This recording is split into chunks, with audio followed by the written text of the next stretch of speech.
Alright, I will admit it. I have a guilty pleasure for Chuck Norris films. I grew up with his movies. No, I didn't start liking them after the Chuck Norris jokes that was a wave over the internet became popular. I really did enjoy his action films when I was a kid. I also really hate when someone mentions Chuck Norris and the first thing they think of is Walker, Texas Ranger. I despise that show. I hate it with a passion. No, I only enjoy his action films. You won't hear me admit that much, but yes, I do. I have a guilty pleasure for his action films. And I own most of his action films that he made from the late 70s up through the early 90s before he started doing television crap and family movies, that kind of stuff. I do own, of course, The Way of the Dragon, aka Return of the Dragon, the Bruce Lee film where he was a villain. But this is just where he's the main star here. The earliest film I have of his is, of course, the ultra crappy Breaker Breaker. This was made when the CB craze was going on, Smokey and the Bandit. This thing was made for TV. It's really crappy. Got a decent DVD release from MGM. It includes both the widescreen and standard version. Widescreen, hard to believe, since a lot of his better films only got full screen versions. Only own it because I enjoy Chuck Norris action films. Definitely one of the weakest ones. Then after that, I got Good Guys Wear Black. Very low budget, you know, it looks pretty cheap. But I still enjoyed it. He made, right after that, he made A Force of One. Similar shot, looks very low budget. Sometimes this is considered a sequel to Good Guys Wear Black, but it's not. Then right after that, that's when I start really liking his movies. We have The Octagon, not just Octagon, The Octagon. Really entertaining kung fu film. Really enjoyed this one. Lee Van Cleef is in it. Yeah, definitely where his films start getting better. Right after that, I have An Eye for an Eye, out of print. The MGM DVD is really disappointing. It's only in full frame. Picture quality's not that good, but great cast: Christopher Lee, Richard Roundtree, Mako. You know, you recognize him from Conan the Barbarian. Low budget action film, but I really enjoyed this film. Makes me laugh is I remember my mother saw this DVD cover and she goes, "I can see why he later wore a beard because he kind of has a goofy looking face." Cracks me up. And then after that, we have Forced Vengeance. Really enjoy this one. Cheesy action film where he's a security guard in a Hong Kong casino. My favorite part of the movie is when he shows up to a client to get paid the money the guy owes to the casino, and when that guy's own hitman takes off Chuck Norris's cowboy hat, stomps on it. It was a really hilarious musical cue. Really enjoyed this one. From the director of the Dirty Harry movie, The Enforcer. Cheesy, good. I liked it. Then we have the next one is this is a really silly one. I love the tagline. Science created him, now Chuck Norris must destroy him. Yeah, really, this movie is Chuck Norris versus Frankenstein's monster. Hilarious. It's kind of a horror movie too. It's kind of like a action horror movie. Interesting. After that, we have one of his all-time classics, Lone Wolf McQuade. Oh yeah, David Carradine plays the villain. Yes, he plays a Texas Ranger in this, but it's not the crappy Walker Texas Ranger. This is a tough guy. This is like a modern spaghetti western. I love it. Really good. Then of course, he joins up with my favorite production company, Cannon Films. And the first one they made was Missing in Action. One of the first Cannon films I ever saw. Got me hooked on Chuck Norris and Cannon Films forever. Really enjoyed this one. Joseph Zito directed it. Really violent. Really enjoyed it there. And they quickly followed up with, of course, Missing in Action 2, the beginning. The year after, later 1988, came Missing in Action 3. I've heard rumors that Missing in Action 2 was actually filmed before It is a prequel, but it was actually filmed before Missing in Action. But Cannon decided to release the sequel as #1 because it was a much better film.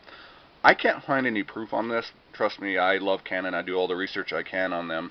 But if anyone has any info about that, let me know, because I'd really like to know if Missing in Action 2 was really filmed first or not. Missing in Action 3, Braddock Missing in Action 3, most underrated sequels of all time. It is... I really like this one. I can't believe it has such a low rating on IMDb and people never talk about it. This is one of Chuck Norris's best films, directed by his brother. It's lower budget, but it's got a great opening. A lot of continuity errors compared to the first two films.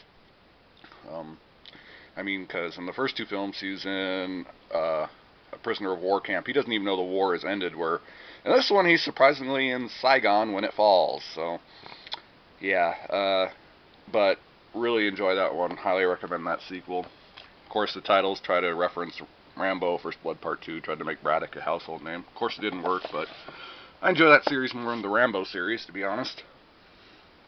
Oh, and this classic Invasion U.S.A. Director of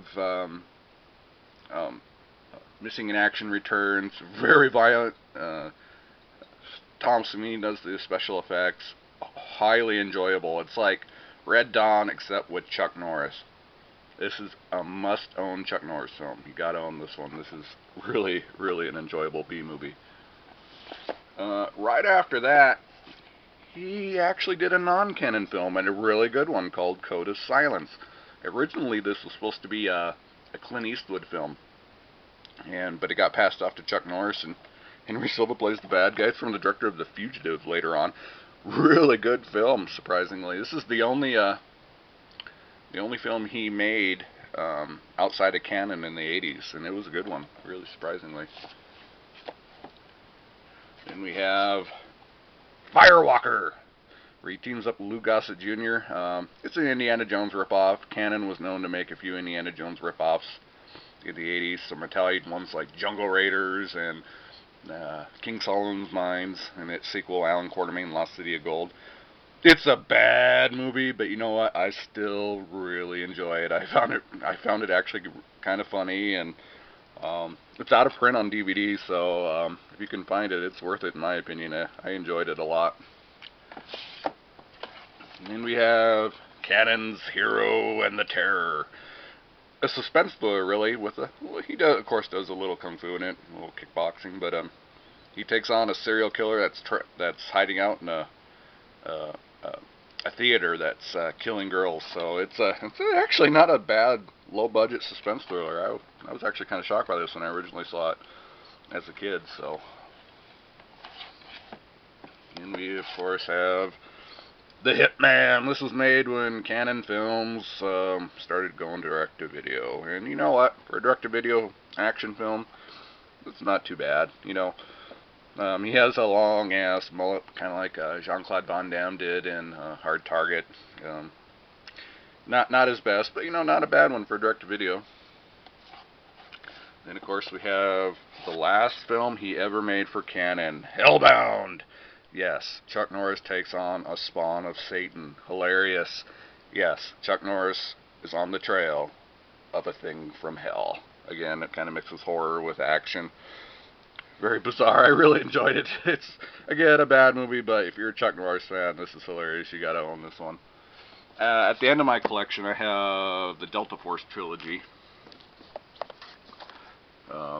That cover art is just awful. They copy and pasted their heads on another scene in the movie, but sadly it's only in full screen, but you know what, better than nothing. Classic 1986 this one came out. Golden Globe is Cannon production. Golan even himself directed this, so really long, and it's really epic for a Cannon film. It's cheesy, got a great cheesy score, but also serious dramatic moments, so you gotta check that one out, of course. Then, of course, the obligatory sequel, Delta Force 2. I own this on tape. I remember in the first sequel, it's not that bad. Billy Drago plays the villain. He's always a creepy villain.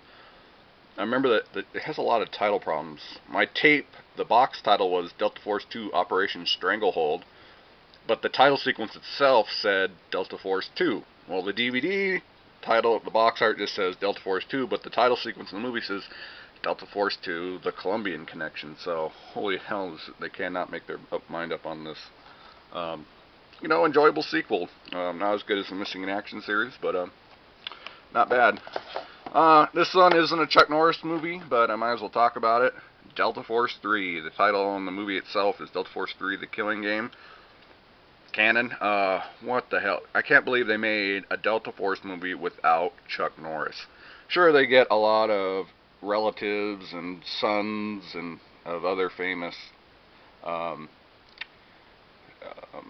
Hollywood figures, you know. Of course, John Cassavetes' son, Michael Douglas' son, Chuck Norris' son is even in it, and Sean Penn's brother. But none of these guys, even with all of them together, can't hold a candle to Chuck Norris. I mean, it really misses him. I heard he originally was supposed to be in it, but for some reason he isn't. And for a cheesy action film, it's watchable, but it really misses Chuck Norris. It really does. Well, that's it for my closet Chuck Norris collection. I don't tell many people I really like his movies, but I do. I admit it. I grew up with his movies and I love them. So there you go.